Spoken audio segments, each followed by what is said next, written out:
तो क्या चल रहा है रियल मैड्रिड के साथ, ये कहना काफी मुश्किल है।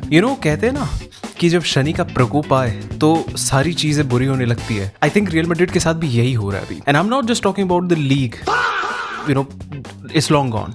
आई एम टॉकिंग अबाउट जो क्लब के अंदर हो रहा है, यानी कि उनको बाहर ही नहीं बट अंदर भी लड़ना पड़ रहा है। आपने रिसेंटली न्यूज़ तो देखी होगी कि वेल्वर्डे और चुआमेनी के बीच काफ़ी इंटरेस्टिंग मैच हुई।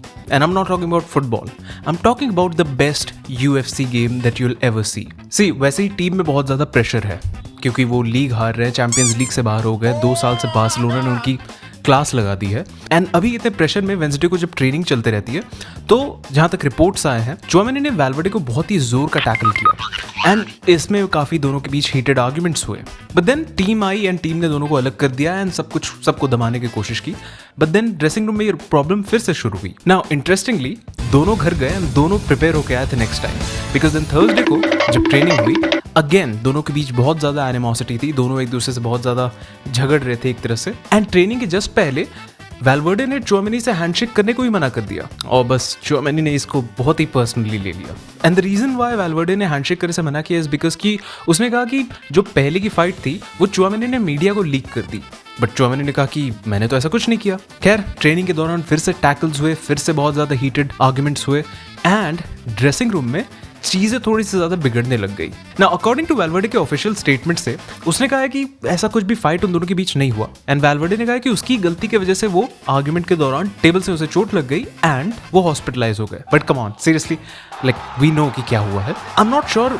सी रिपोर्ट्स है कि चुआमेनी ने उसे पंच किया बट आई डोंट थिंक उतनी ज्यादा बात बड़ी होगी। आई थिंक दोनों के बीच कुछ हाथापाई हुई, चुआमेनी ने उसे धक्का दिया एंड गिरते वक्त वेल्वर्डे को हेड पे चोट लग गई। यानी काफी सीरियस चोट थी बिकॉज उसको स्टिचेस पड़े एंड रिपोर्टेडली वो अनकॉन्शियस हो गया था। इसके जस्ट बाद अभी रिपोर्ट आई है कि कारवाहाल भी निकल चुका था ट्रेनिंग ग्राउंड से, बट देन उसे कॉल करके बुलाया गया बिकॉज वो कैप्टन है ऑफ कोर्स एंड उसका प्रेजेंस बहुत इंपॉर्टेंट है। वेल्वर्डे को हॉस्पिटल लेके गया, उसकी ट्रीटमेंट हुई एंड अभी Valverde is definitely out for the El Clasico जो आज होने वाली है। वो कुछ अराउंड 10 या 14 दिन के लिए बाहर रहेगा। चुआमेनी का नहीं कह सकते कुछ, बट आई थिंक कि चुआमेनी वोंट बी प्लेइंग आज का गेम। यार ऑलरेडी उनकी टीम में इतने ज्यादा प्रॉब्लम्स है, ऊपर से बार्सिलोना के साथ मैच है। क्या हो रहा है इनके साथ? दोनों प्लेयर्स को 500,000 यूरोस का फाइन लगा है, बट इसके अलावा कोई भी ऐसा मेजर एक्शन नहीं लिया जाएगा अदर देन डिसिप्लिनरी एक्शंस। मे भी हो सकता है कि कुछ मैचेस में उनको दोनों को बेंच कर दिया जाए, बट ऐसा कोई बैन नहीं किया जाएगा as far as we know. अब आप सोच रहे होंगे ये सारी फाइट्स के बीच कामाविंगा कहाँ था? एक्चुअली कामाविंगा होने वाला था वहां, बट उसे उससे पहले रेड कार्ड मिल गया था तो वो ऑफ द पिच था। अब ये तो हुआ बट इसी बीच फॉर सम रीजन लोगों ने एम्बापे को फोड़ दिया। Madrid fans all over the globe are saying कि किलियन एम्बापे को टीम से निकाल दिया जाए, यानी कि डिक्टेटर को ही निकाल दिया जाए। एम्बापे भी बहुत ज्यादा कंफ्यूज्ड है बिकॉज उसको लग रहा है कि यार कोचेस को निकालना तो मेरा काम है, ये उल्टा उनो रिवर्स किसने मेरे साथ खेल दिया। सबसे बड़ी रीजन ये है कि Mbappe is not playing with that fire, with that ferocity जो एक्सपेक्टेड थी उससे, स्पेशली जब वो PSG के टाइम खेलता था। जिस तरह का फायर उसके अंदर था, जिस तरह का हंगर था उसको कि मुझे पिच पे रहना है, अब वैसा कुछ फील नहीं हो रहा है। इवन तो is performing very good. Madrid के जितने भी स्कोर्स है वो मोस्टली एम्बापे की वजह से ही है। और मैड्रिड फैंस ने एक पिटिशन स्टार्ट की है जिसे लोग साइन भी कर रहे हैं। एंड बाय द वे लोग नहीं, सभी लोग साइन कर रहे हैं। इस पिटिशन का गोल था कि 2 लाख साइंस चाहिए कि हम एम्बापे को मैड्रिड से निकाल दें। ऑफ कोर्स पिटिशन से कुछ होता नहीं, बट इट शोज कि जनरल कंसेंसस क्या है। Now the target was 2 lakh science का एंड गेस कितने ज्यादा साइंस आए हैं अब तक, जब मैं रिकॉर्ड कर रहा हूँ 7,30,00,000 से भी ज्यादा साइंस। एंड ये नंबर बढ़ता जा रहा है। आई एम श्योर कि जब मैं एडिट कर रहा होगा तब इससे भी ज्यादा बढ़ गया होगा। Arguably the best player in the world Madrid का एम्बापे, एंड 2 साल में लोग कह रहे हैं कि उसे निकालो। द प्लेयर जो सबसे ज्यादा गोल स्कोर कर रहा है टीम के लिए। And as a Barca fan मैं चाह रहा हूं कि एम्बापे रहे। I want Mbappe to stay. जब तक ईगोस क्लैश नहीं होते तो गैलाक्टिकोस का मजा ही क्या है। नॉट जस्ट दैट, बट मेरी गलती आरबियोला पे भी बहुत ज्यादा प्रेशर है। बेचारे को कोच की सीट ही मिली है यही सब काम करने के लिए, सारी गलती मेरी। आई एम प्रीटी श्योर कि कुछ दिनों के बाद वो ये भी कहने वाला है कि जो चुआमेनी एंड वेल्वर्डे के बीच फाइट हुई थी वो भी उसकी ही गलती थी। But I genuinely feel bad for him, he is trying his best, but ऐसे टीम को कैसे मैनेज करे जहां पर इतना ईगो क्लैश है। लोग कह रहे हैं ना कि मोरिनियो को ले आओ, ज़िडेन को ले आओ। I don't think even they will be able to manage these players. And I think one of the reasons is कि जब पिछले रियल मैड्रिड के जो टीम थे जिसमें क्रिस्टियानो रोनाल्डो था, टोनी क्रूज, मॉड्रिच, ये प्लेयर्स जो थे ना ये बहुत ही ज्यादा डेडिकेटेड थे टू प्ले द गेम। उनके लिए गेम खेलना बहुत जरूरी था। I mean take Cristiano Ronaldo as the example. बंदे को सिर्फ फिट होना है, सिर्फ गोल्स करना है, उसका पैशन ही है गोल करना। बट आई फील कि अभी जो मैड्रिड की टीम है वो थोड़ी सी ज्यादा इंक्लाइंड है सोशल मीडिया या पब्लिक लाइफ के towards compare to actual game play. उनके लिए रियल मैड्रिड की जर्सी पहनना is big enough, that's it, done, हो गया काम। एंड वो पिच पे भी देखने को मिल रहा है। टीम में यूनिटी नहीं है, सब ईगो क्लैश हो रहा है, सबको गोल मारना है बट किसी को गेम खेलना नहीं है एज अ टीम। एंड ये प्रॉब्लम तब तक रहेगी जब तक एक प्रॉपर कोच एंड प्रॉपर एक फिगर नहीं आ जाती टीम में जो इन सब प्लेयर्स को एक स्ट्रक्चर दे पाए। जहां तक बोला जा रहा है कि Mourinho is the target coach and papa Perez is trying everything to get him on board. And as a Barca fan I understand this, क्योंकि भाई हमने भी ऐसा एक टाइम देखा है। एंड जो एम्बापे हेट है वो कहीं ना कहीं जस्टिफाइबल भी है, क्योंकि उसके जाने के बाद PSG consecutively second time Champions League जीत सकती है। And Real Madrid Champions League तो दूर लीग तक नहीं जीत पा रही है। Such a big gap between the first and the second team.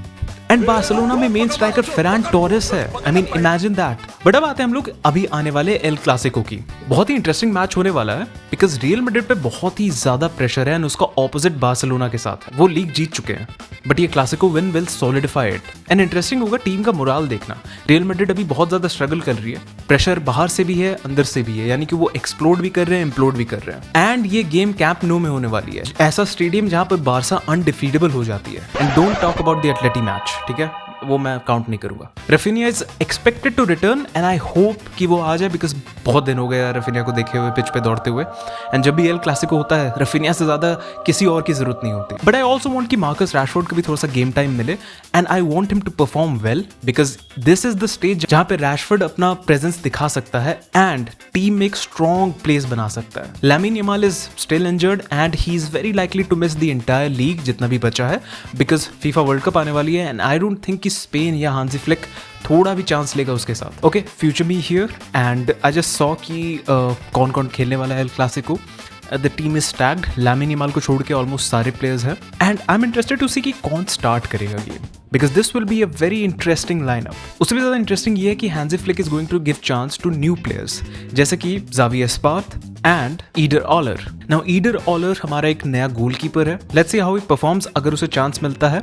19 साल का लड़का है, सो एंड यंग टैलेंट है तो काफ़ी प्रॉमिसिंग है and we definitely need more than one goalkeeper because Joan Garcia can not do that much, उसे भी रेस्ट चाहिए। And Szczesny is a good goalkeeper but वो अभी फिजिकली इतना फिट नहीं है टू एक्चुअली हैंडल एक El Clasico match. Xavi Espart I want to see him more because वो बहुत ही ज्यादा प्रॉमिसिंग है एंड बंदा फायर के साथ खेलता है। This will be a very great match to test these new players because pressure तो होगा ही, रियल मैड्रिड के साथ खेल रहे हैं बट सिंस हमें मैच जीतने का उतना ज्यादा ये नहीं है बिकॉज लीग तो हमारे पास है ही but still they would want to win. This is the perfect time to test them. Now the next big question is कि who will start as striker? I think कि Lewandowski will start and then later after like 30-40 minutes maybe even 60 minutes Ferran Torres को बुलाया जाएगा and it is also very likely कि Rashford start करे match को and अगर Rafinha start भी करता है तो वो ज्यादा देर खेलेगा नहीं because बंदा भी just fresh injury से आया तो उसको ज्यादा over exert नहीं कराया जाएगा। Secondly I am hoping Dani Olmo to be a big impact on this game. वो बंदा अगर उसे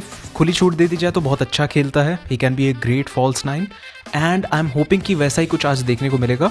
एंड फर्मीन लोपेस पे तो मुझे हमेशा से भरोसा है ही, जिस इंटेंसिटी के साथ वो खेलता है कि लाइक बॉल लेना भी है, आगे ले जाना है, गोल भी मारना है। I want him to perform the best. And बाकी Gavi, Pedri, Frenkie de Jong, इन सब पे तो भरोसा है ही। मिडफील्ड हमारा सॉर्टेड है, डिफेंस पे प्रॉब्लम है एंड स्ट्राइकिंग पोजीशन में प्रॉब्लम है। एंड आई फील अगर हमको गोल करना है, मुझे तो लगता है भाई सबसे बेस्ट स्ट्रैटेजी यही है कि रैशफोर्ड को साइड में खड़ा कराओ, लेवेंडोस्की को बीच में खड़ा कराओ गोल के पास, रैशफोर्ड बॉल दे, लेवेंडोस्की हेडर मारे बिकॉज अंकल के पास अभी स्टिल हेडर का पावर है। बार्सा को अगर एक पॉइंट भी मिलती है, यानी कि अगर ये मैच ड्रॉ भी होता है तब भी वो लीग जीत जाएंगे। बट आई एम श्योर कि they are aiming to win this game and the league एक साथ। एंड जैसा कि रूमर्स था कुछ दिनों पहले कि कप शायद इस मैच में प्रेजेंट होगा so that they can lift it. नहीं, ऐसा कुछ नहीं होने वाला है। This is not allowed. Cup मिलेगा फाइनल मैच में जो बार्सा रियल बेटिस के साथ है। सो या आज हमें कप देखने को तो नहीं मिलेगा but this will still be a very interesting match. So let's hope कि आगे क्या होता है। And to all the Real Madrid fans, I hope we have a good game. And if you like this video subscribe, because match के बाद हम discuss भी करेंगे कि कैसा गया मैच, किसने जीता किसने हारा। मैच के बाद डिस्कस करेंगे गेम को कि कहाँ बेटरमेंट हो सकती थी, कहाँ अच्छा खेला गया, कहाँ बुरा खेला गया। This was Stadios first video. Will meet next time.